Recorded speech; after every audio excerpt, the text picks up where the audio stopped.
Smiles, look forward. 45 seconds. We're live. And welcome. welcome. We there. Blackout. And boom. we there. And blackout, folks. Blackout.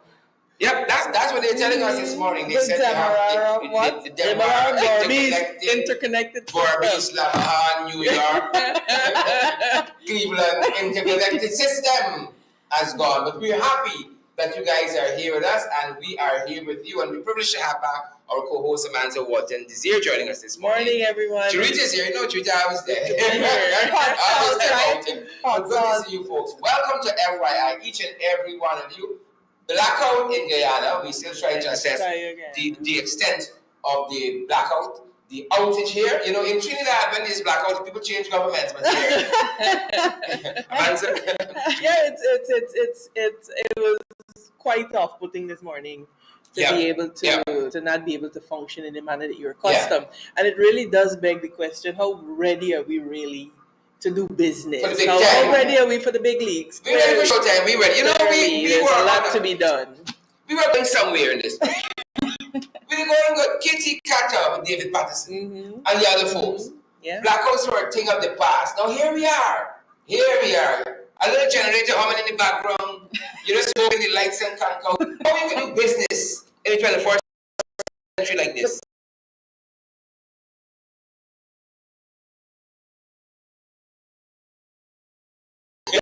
We really worked Concord for 5 years. Share this old school. Should bring these words. I saw a lot of comments online. Our person saying, "Bring back David Patterson." Bring back. That's what we need. Guys. It is.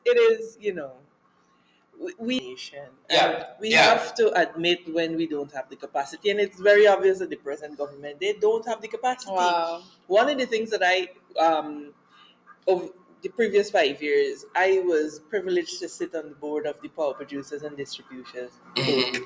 Talk us, man. Phenomenal company run by young people. None of the management team was over 45.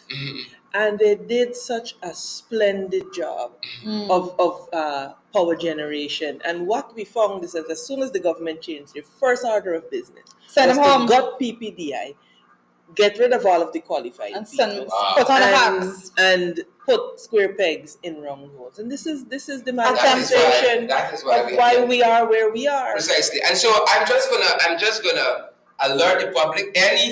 Much has gone wrong already. We're very late this morning. Our apologies there. But any number of things based on how the power is fluctuating and all kinds of that could happen. So bear with us. We couldn't leave you guys alone this morning. We wanted to come and share some information with you guys. We there. And it's blackout Glenford Gordon and Tamara Dawn, Sharon Morris, Dora David, Dishon Alexander. It's really a good thing. Yes, but we were determined that we would have FYI this morning. Most definitely. And so we persevered, and here we are. How else are going to the whole country in blackout? How else? FYI, the whole country in blackout. For your information. So good morning. Let's know what the weather is like in your neck of the woods. It's cloudy here. You see, folks, listen to me. On the last administration, we got a little kettle we plug in. Oh my God. We give up the stove thing now. We'll buy gas for a little while. We gotta go back now. Lighting the kerosene and stove. The tea is as hot as it should have. We were going somewhere, man. So you know that. Everything they went right. And this is important that we address. We're not saying that everything went right, but we were going someplace. Blackouts were literally a thing of the past. Yeah. The tea like ice water this morning. The tea like ice water this morning. Well, I'm having water. I didn't take the risk of going out with it. I don't even know if it's tea ice water. This is not water. I'm having aloe water. We're going back. Part of our discussion at the further end of our program is whether some of the projects we have are overpriced. Big price tag on there, but then what are they producing? Yes. How much money have we given to GPL this year? The last two budgets. Yeah, and throwing money at a problem will not solve it if you do not have the human capacity and the technical capacity to address the problem. Yeah. I find it inconceivable, and whilst I don't have a personal problem with the individual, that you as a government would bring back a man that you fired for mismanaging the power company. How much more backward can we get as a nation? The man with bucket to fix it. To me, it is. Well, they put the cat to watch milk. They put the people that break things to fix it, and this is what we've been seeing all the time. So we're not surprised. We're not surprised, but we are left like this morning.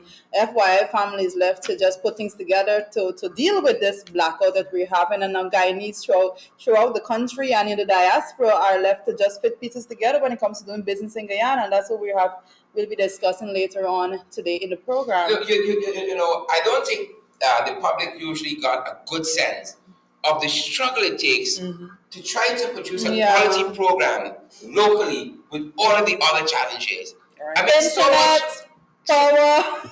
It's the general services you're trying to procure to bring it all together. I mean, it's easy just to bring a smartphone, put it on some kind of a selfie stick, but if you want to do quality programming, everything in you after a while says, pack up your bags and do this from someplace else. But then there's a family, there's FYI family, there's In the Ring family, there's the Below the Belt family, and those are the people that actually keep pushing, because those persons are out there and they're waiting. You guys are out there and you're waiting to hear what we have to say, so we make sure that it happens, Yeah, I think we may have struck a chord. I think somebody is listening to us. GPL might have heard us. Let's hope the light. Let's hope it stays. But that being said, we cannot overemphasize the importance of us getting it together.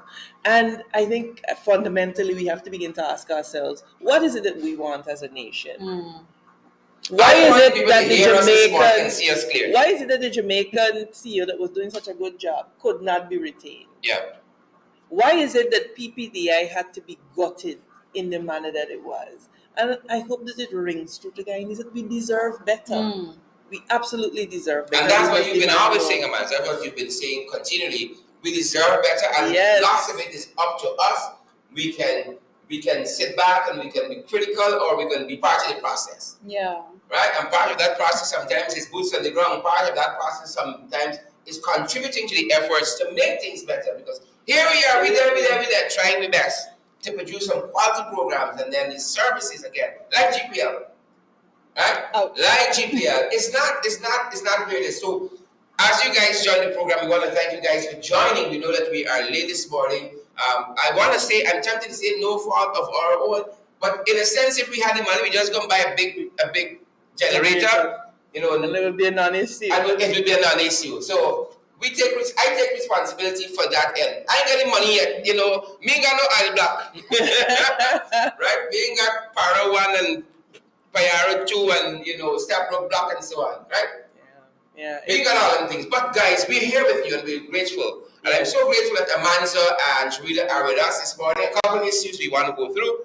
And I think Sharita's going to take you first. Well, actually, Sharon, I'm going to push it. I'm actually going to push pull a man's this morning. Actually, one of the first things we want to look at, we touched on some international issues yesterday morning, and one of the first things we want to talk about is Boris Johnson. Boris Johnson has. Boris does. Yeah, so we announced that we had over the weekend, actually, we learned that the Queen was actually tested positive for COVID. And there comes Boris Johnson, and he says now that he has relaxed all the COVID measures. And how do you go from the Queen being tested positive for COVID and now Boris Johnson, UK's Prime Minister, he basically scraps the COVID restrictions in England, Manza? How do you take this? It's interesting. It's very, very interesting. The timing of it is interesting as well. So I await to see, though, the reaction of the English.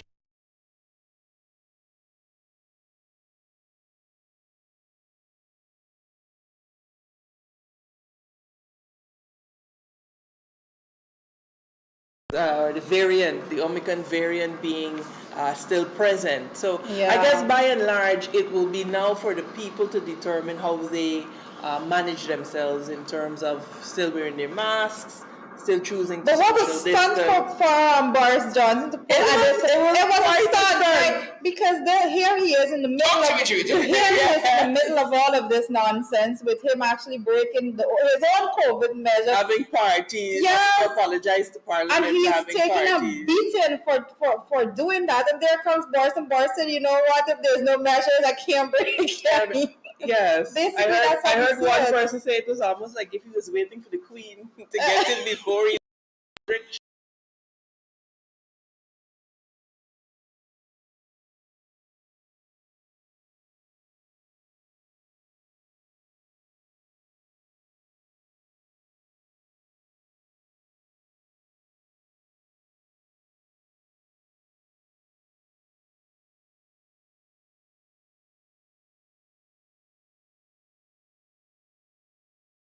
Ukraine and Amantis is right up your alley here, right up Amantis alley with.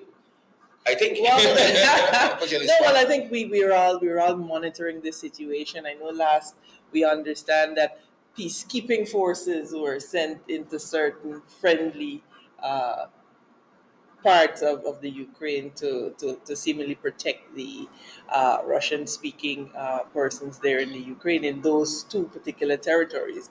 So it really is something that has to be monitored closely, and it certainly does have implications for us here in Guyana in terms of our own border.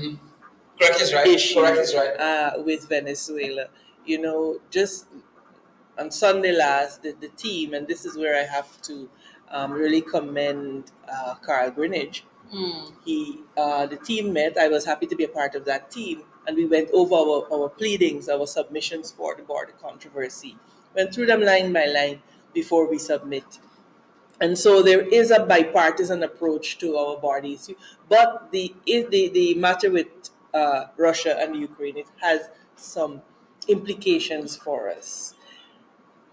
I do not want to appear to be far-fetched, but Putin has sent peacekeeping forces because they are peacekeeping forces because they're like quote unquote Russian-speaking Ukrainians that need apparently protecting.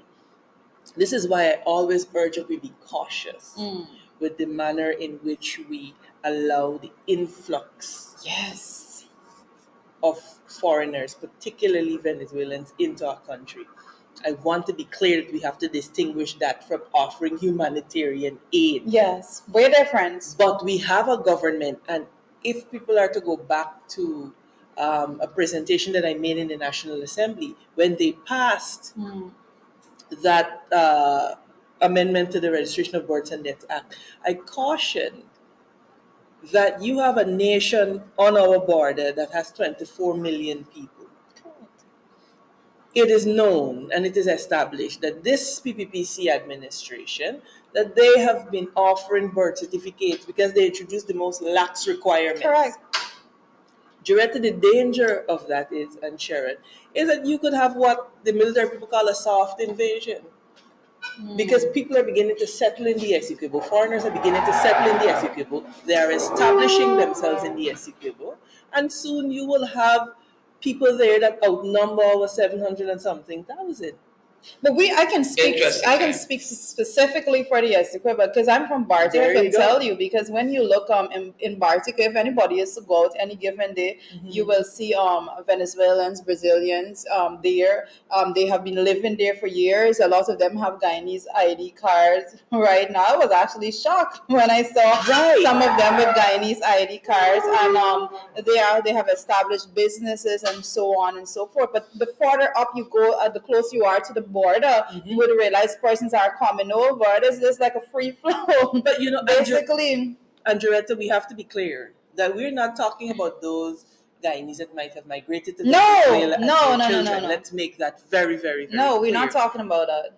The danger that we have is that we have a government that is transactional and they're very short-sighted, and so they may see offering these people citizenship as a path to them keeping power. Yes, definitely. Because they believe that these people will vote for them. The short-sightedness of that is, however, it jeopardizes peacekeeping our forces, sovereignty, and our territorial integrity. And that is my discomfort because of the transactional nature of the PPPC. And so Ukraine and Russia, that has lessons. But a question I want to For ask, Amanda, and you are a foreign policy person in the National Assembly. I saw yesterday a statement coming out of, I think, is it either the Jamaican government or by extension the Jamaican Parliament, their position on Ukraine. And I was wondering, what is ours as a country? What is our position? I do not know. I do not know. I as the Shadow Foreign Affairs Minister, I cannot tell you. Because again, like we keep lamenting, we have no foreign policy directive. We tend to hear announcements concerning our foreign policy from foreign embassies. Yes. And so one would have thought by now that maybe we would have articulated even concern and called for a peaceful resolution at the bare minimum. But alas, that has not been forthcoming. And we continue to monitor. We definitely need to continue to monitor. We have to. It has implications. It has implications for the price of oil that we are now relying so heavily on. I don't think people understand, and I think we have a duty to continue to bring that level of information to them. And Julieta, this goes back to why you always caution against us putting all of our eggs in the oil basket.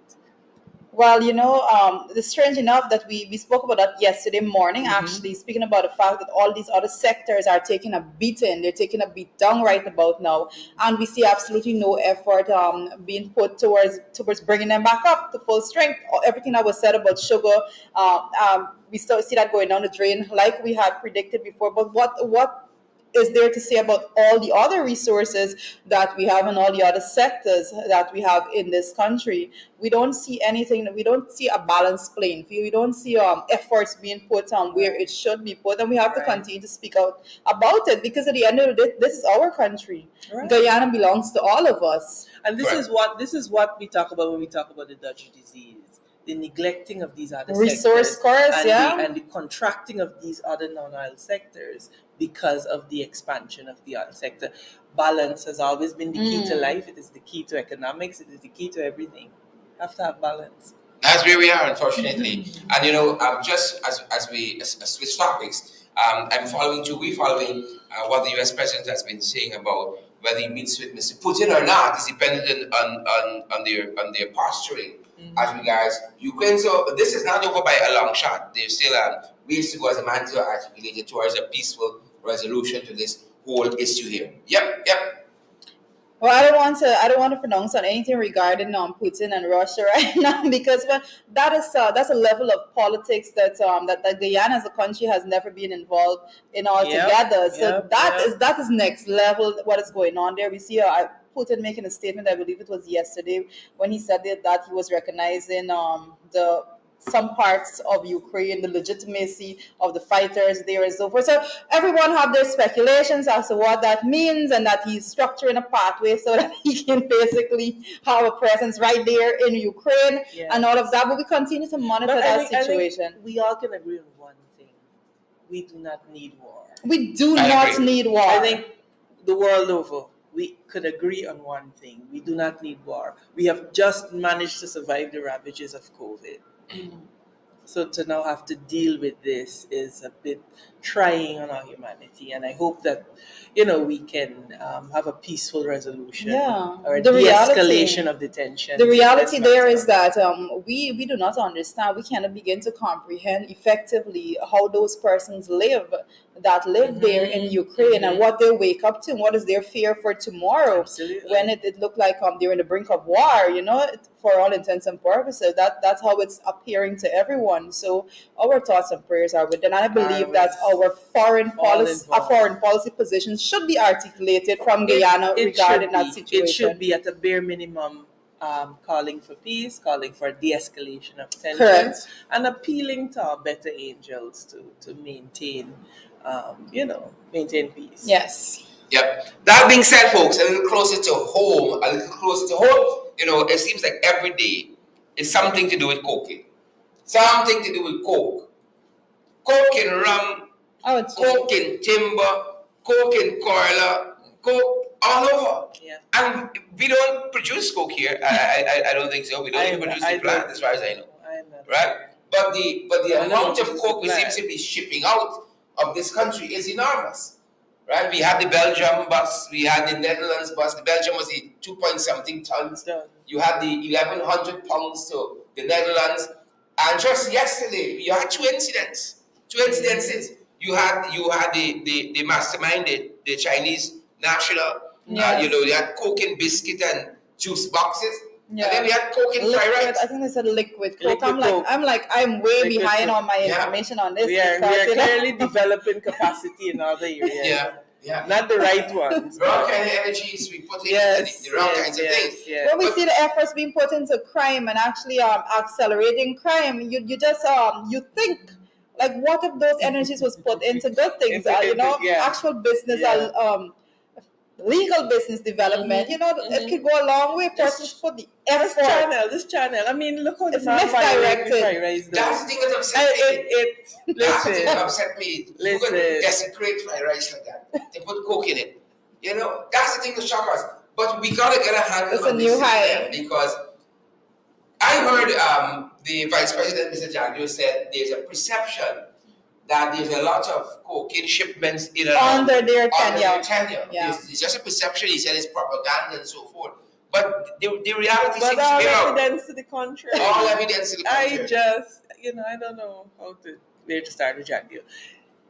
He clearly is of the mind, and maybe with some justification, that if he says this, that's what a particular part of the population will run with it hook, line, and sinker, and he will be able to propagandize in the manner that he wants to. But all evidence to the contrary. Statistics are a thing. Yeah. And this is jurors. That's my number. This is jurors. The numbers. The numbers don't lie, and statistics are a thing. And so, the statistics once again. Yes, he needs to pull up the headlines with all the bus that they had from 2015 to 2020. When you want to compare and contrast, it's not. And I often say it's not about coming to the public and saying that this is what it is. It's about coming to the public and saying this is the data, and so with this supporting data, this is where we are, and with this supporting data, this was before. You can't just come and say that it was not like that and it was worse if you don't have the support. In fact, and a lot of times we see persons going forward and they make these coverall statements and so this is what it is. But when you actually go check the data is contrary to those words that they're bringing forward. Yeah. And that's what we're talking about right now when it comes to the whole cocaine, drugs in general, and the free flow that appears to be under the current administration. And we're saying that it was not like that during the period of 2015 to 2020. And so when persons come from the current administration and they say, no, that's a perception, but we're saying, no, but this is the facts. We have supporting data that says it is a fact. So you can't just go out. Yes, I understand, and I agree with what the man has said. Those things are said because there's a perception also that once he says it, then there's a section of society that's going to go out there and they're going to believe it. But what I'm happy about, and I keep making this point, is it's 2022. Yes. We're in the height of the information age, and those very persons that rely solely on the communication from these top leadership within that organization, those persons are now empowered to be self-informed as to what is going on. They come on social media platforms and they utilize every channel available for them to get valid information, for them to see the statistics for themselves. So it's not as easy as it was before, and they have never dealt with it. They have never combated the information age. This is why we've always maintained that the PPPC is not ready for the information age. Yeah. They are not ready for the information age. But the other issue that we have to tackle is the cognitive dissonance that happens when these people see information that just manifestly contradicts everything they've been taught, everything they've been told. And so I think that is where we are as a nation. How do we help our people, particularly as political leaders, surmount that cognitive dissonance? It's but going to be a challenge. We spoke about this, and Man's supposed to over quite nicely there, and we spoke about it, but persons are basically living in denial. Yes, right? basically. You hear this data, the information is being presented to you, and you're reading the thing, oh no, this can't be so. No. It can't be so. Lie to me, I think one of the things about what Rita said is the whole notion of data-driven. I think that's one of the things we struggle with locally and struggle bigly with being data-driven. And I think we celebrate the stupidity of it too often because you can hear, for instance, the Vice President saying, this gas to show project is a no-brainer. And we're going to be talking about that a little later on in the program. It's a no-brainer. They didn't do no studies. They didn't do no analysis. You don't need an environmental impact assessment. It's just, I got a gut feeling this thing is going to be right. Right? And so you proceed on that. Skeldon. Exactly. Same gut feeling. Same gut feeling he had about Skeldon. There's That's what you guys think is a gut feeling. I kind of think it's something under some table somewhere. There's a wrong. That is so feeling. There's a roundabout that's being built on Mandela Avenue, and I think it joins into a South Randolph where they're going to do they bypass. And what study went into that to dictate, the lanes must be this wide because so much traffic is going to be traversing it. I think it's a puzzle. It is. Right? I have a lot of chances to that as well. You start and you think, where do I go? What do I need to do? How do I negotiate all of this matter something here? And you know what is even more? They got policemen standing there and they look confused too. They look like they don't know where to send you. Right? What informs that? But the roundabout is in use? We passed, yes, it's in use. It's in use. Wow. We seeing hills and valleys. It is in use. Right? I'm just wondering what informed that. But just the whole notion of I want to do a reflection just now. Being data driven. Even if we talk about El More Sugar Factory, coming back to Papa Chatterbat. Apologies. It's a morning show. It's a morning show. But before you go on, I just want to do a little bit of a reflection. When Sharon is speaking about the roundabout, you said on Mandela, right? Right. And it gives me the impression that persons forgot how it should be done, because when David Patterson was looking after roads and roundabouts, the roundabout that was brought in under David Patterson, he was the first person. I remember quite clearly the ministry putting out a detailed video, informing person on how the roundabout should be used and all of that, because that's what you do as an administration. It is your responsibility to inform people, but information is not something that this administration is good at disseminating. The dissemination of information it's a failed mechanism. They're not interested in they are excellent on disseminating propaganda. I must give that to them. My God, the geniuses at that. But when you come to this roundabout, I think the idea of progress and mobility in cities, they're important ones. How we engage the city in a very efficient manner and all that. But this roundabout here, I'm telling you, it's going to be problems. There's going to be a lot of challenges because you have so many roads that are feeding into this roundabout. And the roundabout of itself is very narrow. Some of the partitions look very, very sharp. Yes. It's going to be a lot of trouble. I think they're trying to do too many things with that one roundabout there. The angle in which the roundabout is very, very strange. They put the roundabout in that very, very weird angle there. That was basically a portion of land, I think north and south of the city. It's bordering Mandela Avenue. Well, a part of Mandela Avenue is now not going to be in use. Yeah. Who knows what's going to happen with this section of that road? That's going to just be overtaken by bush and what have you. It's quite puzzling, and maybe in the scheme of things. Maybe in the scheme of things, a flyover might have been the better option. A flyover. To just build a flyover. But again, this is where it's important to have proper urban planning. And I really want to encourage... Urban planning? I want to talk... I'm coming. No, I want to make a point on urban planning. I want to make a point on urban planning. I want to encourage the road safety council. We were on date. No, he was making the point of the video. And if you recall, the National Road Safety Council and the Ministry of then Public Infrastructure, they put together very, very informative animated video. So we're asking, is who? Indar Edgil? Take guidance from David Patterson. Please, you can call him. Work with the National Road Safety Council and produce a video so that, we learn more visually than we do in any other Because way. I think. But when Manta said urban planning, I don't want to miss my point. When Manta said urban planning, my most recent memory of urban planning and studies and person that studied urban planning took me back to the fact that Irfan Ali got a PhD. Allegedly has a PhD. PhD in urban planning. Maybe. So it begs the the question as to the legitimacy. No, but some very simple things, even outside of the video. On this roundabout on that borders Mandela Avenue and South Granville Gardens and the bypass there to the East Bank, there is no signage right now. You need electricity That may be a good to charge thing your based phone on to the see the video, signage. and you need data. There's no signage, and even in the evening out there is dark. Again, the partitions got some very sharp edges. There are no reflectors there. Yeah. As a matter of fact, there was an accident on the roundabout just last evening. Oh, wow. Just last evening on the roundabout. There are no signs. You're on the roundabout. Who has the right of way? So many different roads connected to this roundabout. Who should yield? Who should go?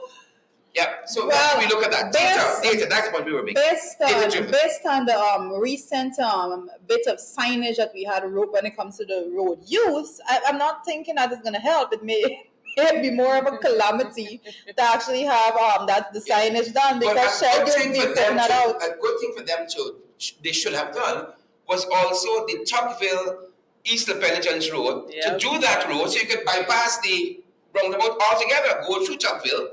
You could go at the back of Meadowbrook, for instance, if that road is good at the back there, or you go through the police station and access the highway back, and you head to the seawall. But that's if that's what you want to do. But I believe Christopher Jones had made some points when it comes to the way in which they were doing the main road in front of Tocqueville. If I don't No, we were talking about the road in front behind Tocqueville. Okay, behind Tocqueville. Yeah. Oh, yes. So you don't need to come through south to go to very interesting. There used to be Tocqueville, that carriageway, that eastern carriageway. There used to be, you could have turned and gone in. They blocked that up. Yes. I had a conversation with the Minister of Public Works. I said, look, for example, there are differently abled people who are living in East La Penitence, who when they come out in their wheelchairs or so on, have to go all the way around. But I will give you a story. To be able to come on the other side of the road. I want to hear the story. Why not make differently abled friendly passageway or an egress there, so that these people don't have to wheel themselves all the way around? It was done, but then I noticed now they've put 2 posts in it, so people in the wheelchair have to now go all the way around. Wow.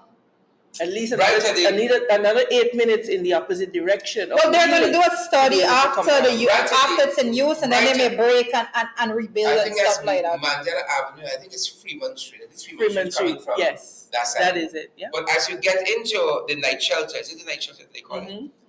There was a man there, heading there or coming from there, who was in a wheelchair. And because of all the construction going on there, there's a lot of rubble and mud and bricks, and his wheelchair was stuck in that.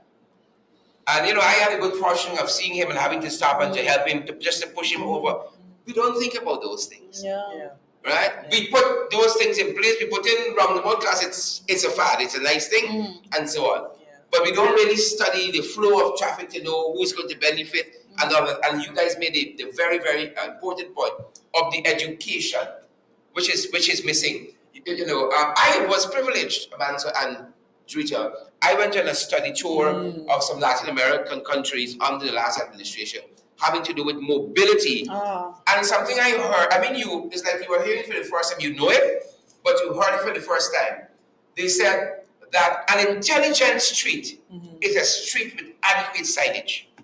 Absolutely. So when you talk about a smart street, it's a street in which you can navigate easily. And do you know having to have a this roundabout not intelligent right now? Do you know that? So, of course, we went to the energy expo that they had, and I made it a point to visit booths and to speak to people, to speak to investors, to see how they were able to, how they were doing in terms of adjusting and establishing themselves and local content and so on.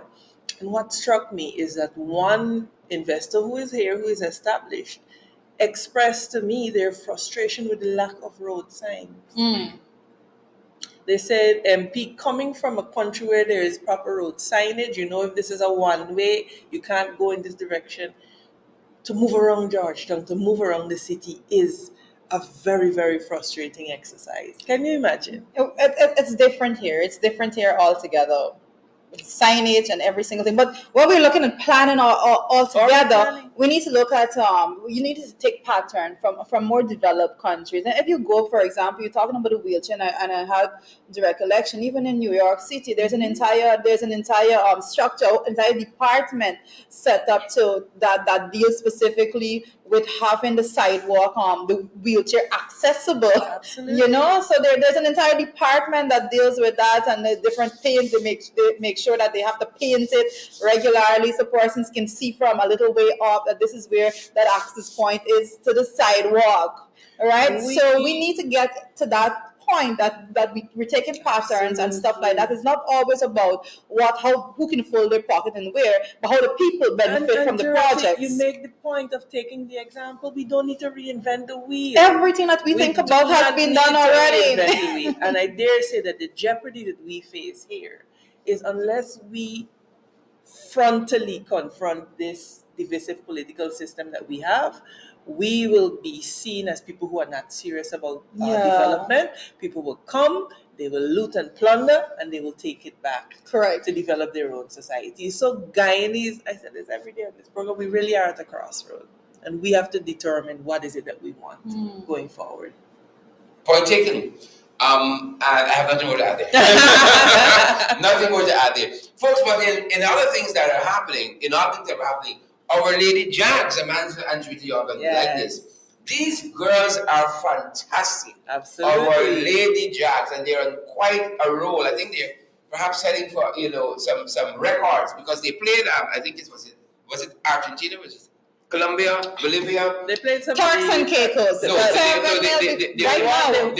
4-0 against in a previous match. In Dominica. Well, I did not check on the person, but I did. My attention was locked in with the game with Turks and Caicos. That was it for me. That they won 7-0. Yes. 7-0.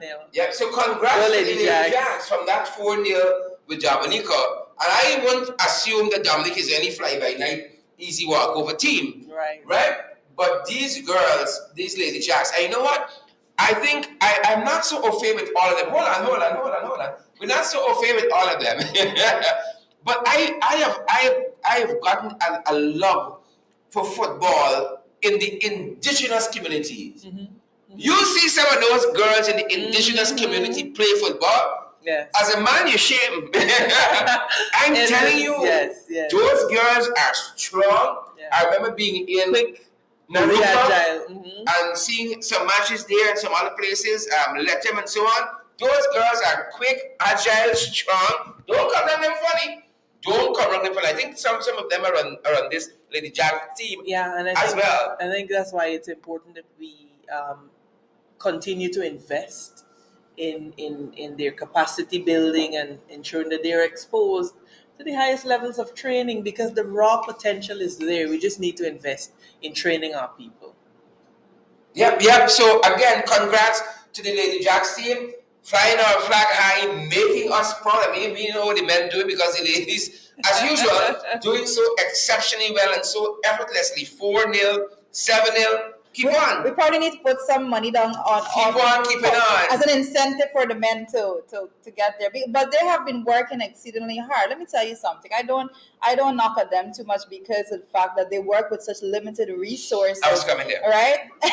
Cher said he was coming there. I was coming down. But we have in our country today, we speak about this oil wealth that we have now, and so much is to be should be done, and the biggest budgets ever and all of these things. But how does it impact sports and athletes at the local level altogether? We'd see a lot being pushed out. We just spoke about the shows and so yesterday. But what is it that our athletes could look forward to? A more structured system, a system in which they are rewarded for what they do, for the work that they do. We have athletes out there, extremely talented young people, extremely talented, but what? They can't be training like the other athletes in other countries. They can't be training all day to accomplish what we want them to accomplish. But I don't want to. I don't only want to talk about the athletes in that light, but even the very people who taking part in MASH winning these competitions and all that. I was listening to Omaya, I think, just this morning, and I was telling the guys that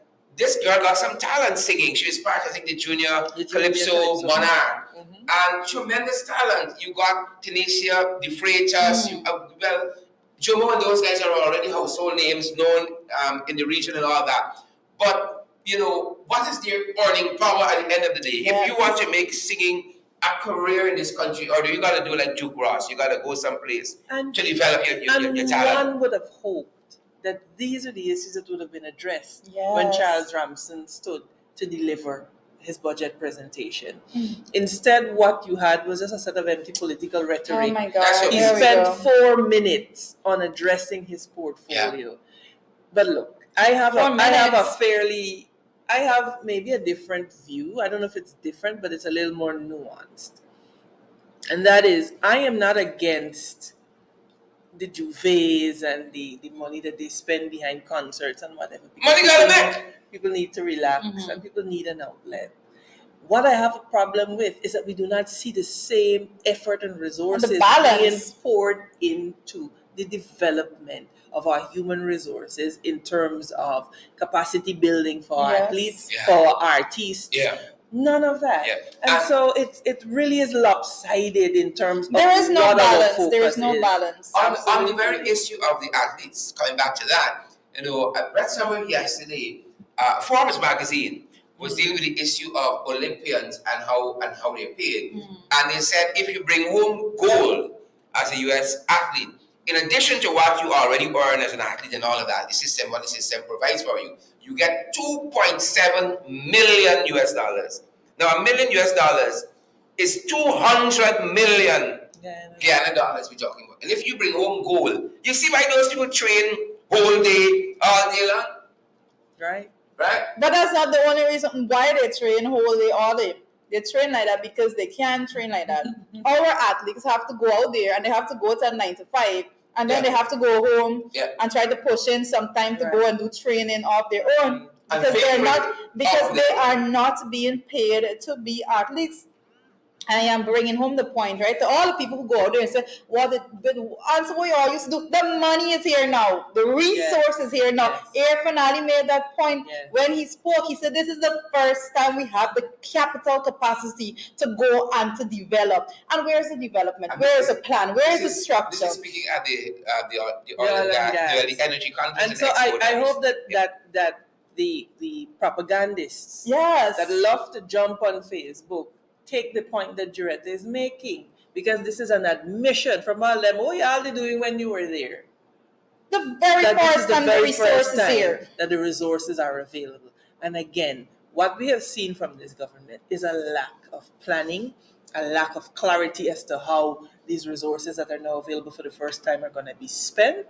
And so, look, I am firmly resolved that unless Guyanese, irrespective of ethnicity, demand better, that we are not going to live the kind of life that Guyana could afford us. It's Republic. We were about to celebrate our Republic anniversary, and that was the notion of us becoming a republic. That we would shed the vestiges of colonialism, that we would shed the last vestiges of connection to the monarchy, and we would be able to self-determine. 52 years later. But I feel like I want to go back. I don't know. Always this black thing here. I think the people that have been looking different. I think like I want to go back. No. I think it is time for a renewal of the republic. That is what I think it is. I think it is time that we in this generation, that we transport ourselves back to what our foreparents felt 52 years ago. Here we are, coming from slavery, from Kofi and his rebellion, to emancipation, from emancipation to independence, and then deciding as a state, yes, we're independent, but now we need to perfect this thing. And so we became a republic, having our Court of Appeal as our final court, having an executive president, Guyana established itself as the leader in terms of progressive politics in this part of the hemisphere. We were the first cooperative republic in the world. And then we stopped. It is so concerning to see that people who have that kind of heritage are now taking lectures and lessons from nations who have only, within the last 365 days, shed the vestige of being connected to the monarchy. Because further I say now. Yeah, I because feel I feel that one. I drink water. you know, I feel that one. and I think, Amanza, your point is I feel sound. that. Your point is sound on what you just made there, and we have to realize, and I keep saying it, we cannot continue to live in a country in which, as a people, we allow the divide and rule, divide and conquer, because we, as a people, we suffer. This is what we're seeing right here, right now. The only way that we could move forward and for all to benefit is for us to realize that we have to collectively. It has to be a system of collective bargaining. This is half bargaining, half going to give. It has to be a collective bargaining as a people, as a country. Hence the insertion of the word cooperative Yes. before republic.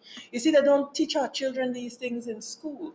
When I was a little girl growing up, I had to learn all of the national songs. There's not a national song that exists about Guyana that I do not know word for word, because this is what I was taught. And then you combine that with a father in the military, and you have to learn the importance of the flag and why is the flag hoisted and why is the flag to be treated with such reverence. And so that instills in you a sense of nationhood. Pride. You look at Trinidad, for example. Trinidad not interested in confiscating our matrimony, but here we are having carnival in Guyana, My and gosh. it is symptomatic. I feel bad when you say that, man. Sir. No, but Yeah. it's a They're fact. not interested in confiscating. They're not. No. You hear them talking about matrimony? They have perfected I feel it carnival. one differently. Why is it that we as a nation cannot therefore develop and invest in our matrimony that is ours? That's ours, yo. They ain't got nobody else in the world that got it. But just like how we adopt Halloween, we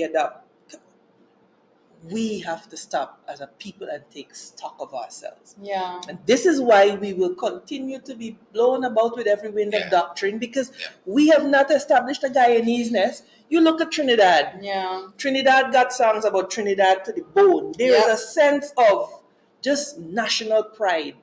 Where is ours? Well, we have a system in Where's which ours?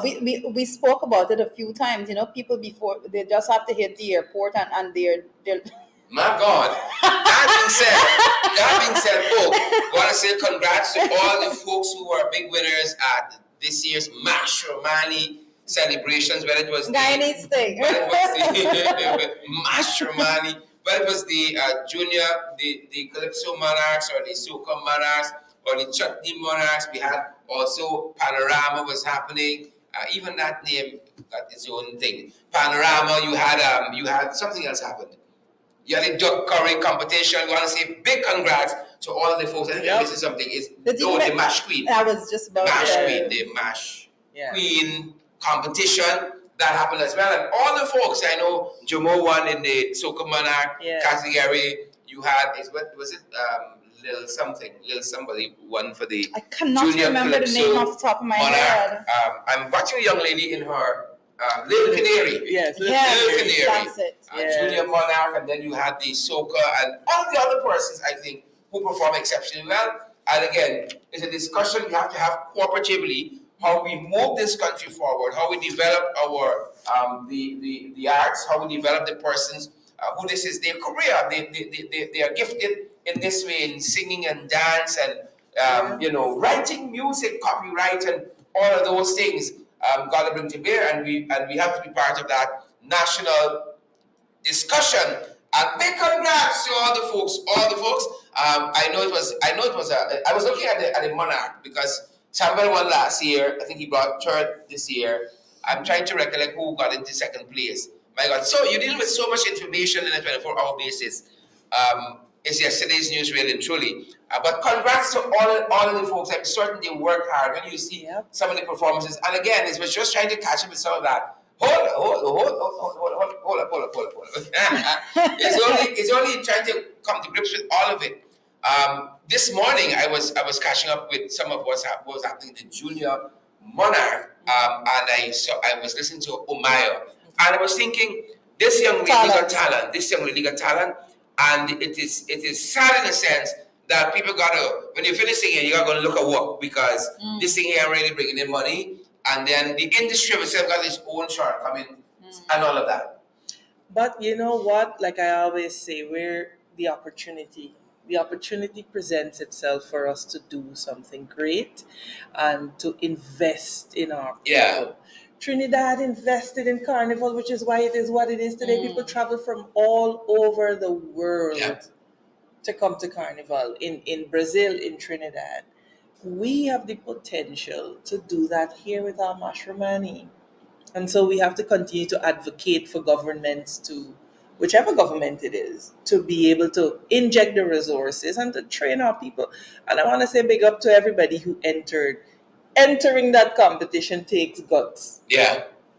Yep. You know, Agreed. and Agreed. so, congratulations. Agreed. To each and every one of them. And so proud of all of them because I can assure you that the only one I was going to try my hand was the Corey competition. I was not trying. I'm not trying it at singing. I'm sorry. You know, I listen and support. I'll be your biggest fan and cheerleader. Cheer in the crowd. I'm not going to be singing anything, not even at a karaoke. I'm not going to do that. That being said, I think the biggest issue that we're gonna wrap up our program on is, you know, the price of progress. That was the biggest issue we're looking at today. And we talked about some of it invariably leading up to the big issue. The price of progress, that's the big issue for this morning. And it's basically, you know, you have these big projects that are happening and they say, oh, we need this to progress. Those were the arguments, if you look back, that the vice president made when he was president, for instance, for the Enmore Sugar Factory. Yes, we need this 12 million or how much ever US built the factory, if not billion. Right? And this is going to make sugar great again. And we need this price, the market price for the gas ashore that's currently at, I think it's $1 billion US dollars. It used to be somewhere around 600 billion. Now it's $1 billion US dollars, the price tag for the gas ashore. And we need a Minor Falls. We need FIP Motilan to come back, just like the one they have at the power company. We need FIP to come back. This is going to solve all the problems. The big price tag. But what is the real price of progress? Right? We seem to be, and I think someone of us made the point this morning. We seem to think if we throw money at the problem, right? The more it costs, the better it is. As against investing in the people. Right? Investing in the artists, investing in the chemists, investing in the engineers, investing in the people who are going to take over the oil and gas sector very, very shortly, who we should be investing in. What is the real price of progress? Now look, all of the billions of amounts are treated, they spent it and more.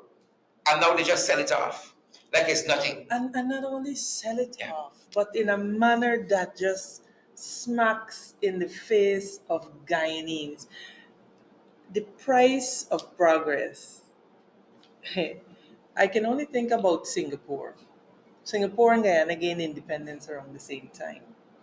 But Lee Kuan Yew took a decision to invest in his people because they were bereft of natural resources. Singapore used to import water from Malaysia next door. They didn't even have water.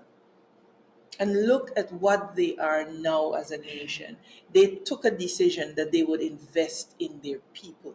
Guyana is blessed with natural resources and human resources of a capacity that you don't find. You go anywhere in this world, you'll find a Guyanese on top of something, managing something. And that is because inherent in us is a capacity to do great things. Correct. But the sad reality is that you very often have to leave to be able to realize that potential. What is apparent to me with the Enmore is that there is no plan. We see how is it moving from yes, we're gonna reopen it to now it's being sold. But that is the plan. The plan is to lie and deceive and then go and do something else. That is the plan. That is their plan. Warned us about this. Yes, he did. Yes, he did. He did very, very early. He said to the. He said that they know. Do not be fooled. They know. They know. Again, they capitalize on the toxicity that they themselves have created in the political culture, and they mislead. Now, Enmore is no more. It's now a pipe yard. So you find that there is no plan. Projects are shifting and changing all the time. And that is because there is absolutely no plan. And I dare say the people of Guyana would have it so. Because if we didn't want it so, we would rise up and we would change it. I have when you talk about the cost and the price of progress altogether, um, I come from a background of economics, so we often look at opportunity costs, Right. when you're dealing with any project. And so a person of finance and strict finance background would say that, oh, well, this project costs $5 billion and this is how we go about. But in economics, they teach us that no, we have to say, well, if this project costs $5 billion, is this the best option? And what is the next best opportunity foregone? That is the opportunity cost, right? But when we talk about the price of progress and the cost of progress, then the first thing that comes to my mind is who bears this cost? Who is bearing the cost of progress to this country? And the truth is, no matter how you twist it and turn it, the population, the people, the working class of this country is bearing the cost. And I could say to myself, it's the fact. We cannot look at it in terms of the money that persons are paying right now in taxation, right? That's not the only way in which you contribute as a citizen of the country, when the resources that should be used for your development to see you in a better community, safer neighborhoods, no drugs pushing through the street, no robbers on the street, and all of those things. In a country that have the resource to make sure that you are safe, to make sure that you are well taken care of, to make sure that you and your children, your futures are secure when it comes to education. If those investments are not made, you are being the ones to bear the cost. Absolutely. You are the one that are bearing the cost for progress, and I dare say the lack of development in human progress. There is no such thing. You cannot go out and have all this industrialization and all of that if you do not factor in the human part of it. The human factor is the most important factor, and the human factor. The people in this country are left to bear the cost. So it's not just what is the cost, but who bears the cost of the development altogether. And the cost of development in this country is being borne by the citizens of this country. I couldn't put it any better.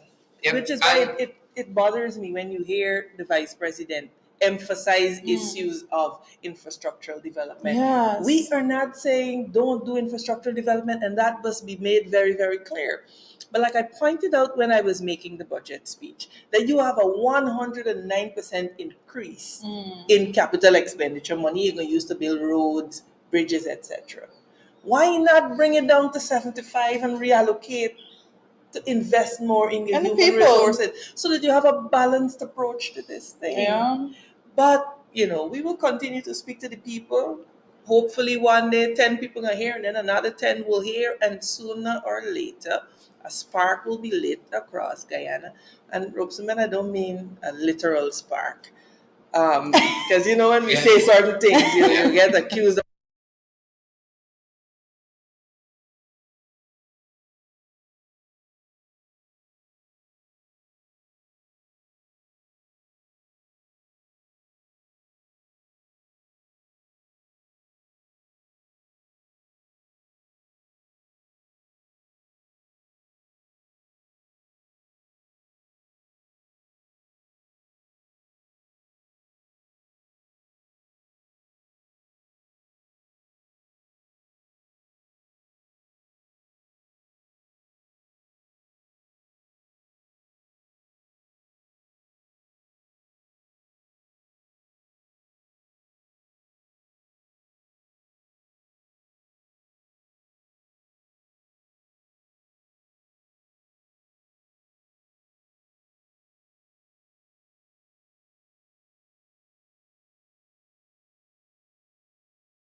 You can hear us, please. Confirm.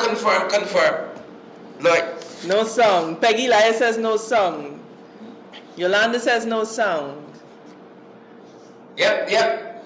Good to have Latifia Lois with us and Peggy Elias. Good to have Tony Noel, and good to have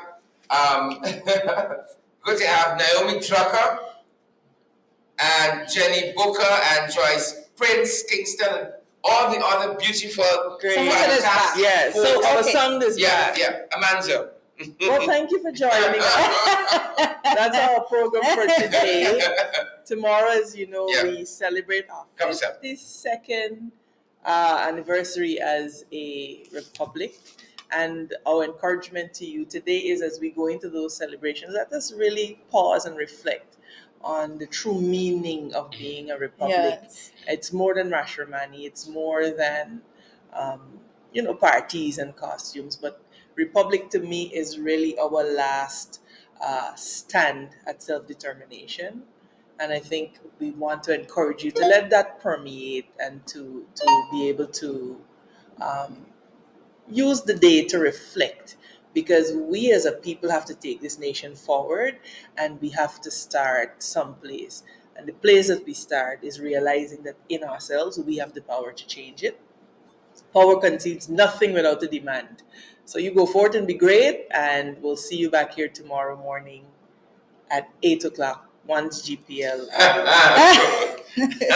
allows. Once GPL allows. Once GPL allows. So good morning, guys. We see Wilma Grant as we head out, and Janice Booker and Stephen Monroe. Alison Pearson. Stephen Monroe name is called. Yeah, Bedford Gordon. Juliet says she's loving the outfit. Yes, we feel a bit festive. Not so much effort put into it. As we were talking, somebody said to us when they came into the studio yesterday that I thought that this yellow at the back of me was just fling across. The monitor, just because we want to fling it across, but I didn't realize there was a pattern also. Yeah. But it was a white comment. There's a white here that comes across the other way. Yeah. I don't know if we're going to get Shaki White. Cheryl has a bit of OCD for person that don't know. So he likes everything to be uniquely placed. So everything has to be, all edges have to be aligned properly. And all of them. Everything has a place, and the place exists for everything. Oh my goodness. I hear you, my brother. I hear you. Oh my goodness. Guys, it was nice being here with you. Thank you for having us. That's it. Have a good one, guys. That's it.